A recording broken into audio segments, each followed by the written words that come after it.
اب جو المیہ ہے وہ یہ ہے، مثلا جب یہ نعرہ لگا بے خطا بے گناہ معاویہ رضی اللہ تعالیٰ عنہ، تو اس پر کچھ لوگوں کو اعتراض ہوا۔ وہ اعتراض اس وقت ان لوگوں کا مواخذہ کرنا چاہیے تھا،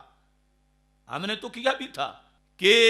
یہاں حضرت سیدنا امیر معاویہ رضی اللہ تعالیٰ عنہ کو بے خطا اور بے گناہ کہنے سے مولا علی رضی اللہ تعالیٰ عنہ کا حق پر ہونا اس پہ کوئی ضرب نہیں لگتی،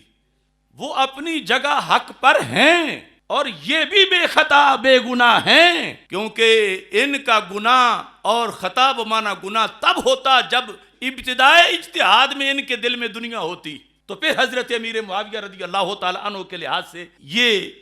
ہوتا کہ معاذ اللہ وہ خطا بمانا گناہ پر تھے۔ تو ابتدائے اجتہاد میں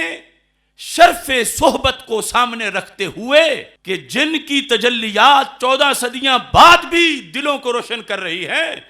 تو جو ان کے سامنے بیٹھے تھے ان کے دل سرکار نے کتنے روشن کیے ہوں گے، ان کے سامنے پوری دنیا کی ایک مچھر کے پر کے برابر بھی حیثیت نہیں ہو سکتی اسلام کے غلبہ کے مقابلے میں۔ لہٰذا یہ ظلم ہوا ہمارے معاشرے میں اور ظلم کیا گیا طاہر القادری اور اس کے فرقے کی جانب سے، اور پھر کوئی جانے نہ جانے کیسے کیسے اس کشتی میں بیٹھے کہ حضرت امیر معاویہ رضی اللہ تعالیٰ عنہ کے بارے میں جب لفظ خطا کا استعمال کیا جاتا رہا جو صدیوں سے آ رہا تھا، اس لفظ خطا کو جرم بنا کے معاذ اللہ پیش کیا گیا، اس لفظ خطا کو گناہ بنا کے پیش کیا گیا، جبکہ 14 صدیوں کا اہل سنت کا عقیدہ تھا کہ جہاں خطا بمانا گناہ یا جرم ہے اس مرحلے میں تو دونوں ہی حق پر تھے۔ انتہائی اجتہاد میں مولا علی رضی اللہ تعالیٰ عنہ بالیقین حق پر تھے ہیں، اور وہ حق اجتہادی ہے، اور حضرت امیر معاویہ رضی اللہ تعالیٰ عنہ اس حق تک نہ پہنچ سکے کوششیں بسیار کے باوجود، تو رب نے اس کوشش پر انہیں بھی ثواب عطا فرما دیا۔ تو یہ تفضیلیوں کی طرف سے اگر اس وقت یہ وضاحت کی جاتی یا کسی کی توجہ ان ماخذ کی طرف ہوتی، اگر وہ نہیں کر رہے تھے تو ہمارے لوگ مقابلے میں کھڑے ہو کر اسی دن سانپ کا سر کچلتے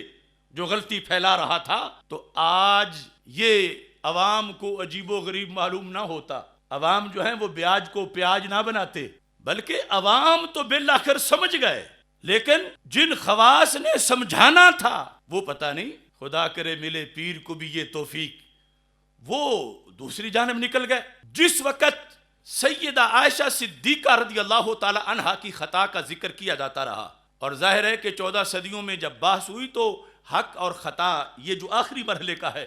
ہر کسی نے خطا کے ساتھ اجتہادی کا لفظ نہیں لکھا۔ اب میں نے اعلیٰ حضرت فاضل بریلوی کا پڑھ کے سنایا آپ کو، اس میں بھی یعنی صرف خطا کا ذکر ابھی فتاوی رضویہ سے کیا، لیکن چونکہ بحث میں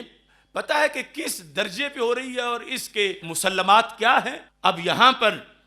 سیدہ عائشہ صدیقہ رضی اللہ تعالی عنہا کے لیے جو لفظ خطا استعمال کیا گیا ہمارا اس سے اختلاف نہیں، لیکن وہ جس پس منظر میں کیا گیا، جس سیاق میں کیا گیا،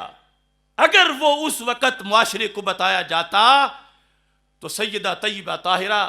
حضرت سیدہ فاطمہ رضی اللہ تعالی عنہا کے اجتہاد کے معاملہ میں لوگوں کو کوئی اجنبی بات محسوس نہ ہوتی، مگر وہاں فاتحانہ طریقے سے ان تفضیلیوں نے جو انتہائی اجتہاد ہے اس کی خطا کو یوں بنایا جیسے ابتدائی اجتہاد میں ہوتی ہے، انتہائی اجتہاد کی خطا کو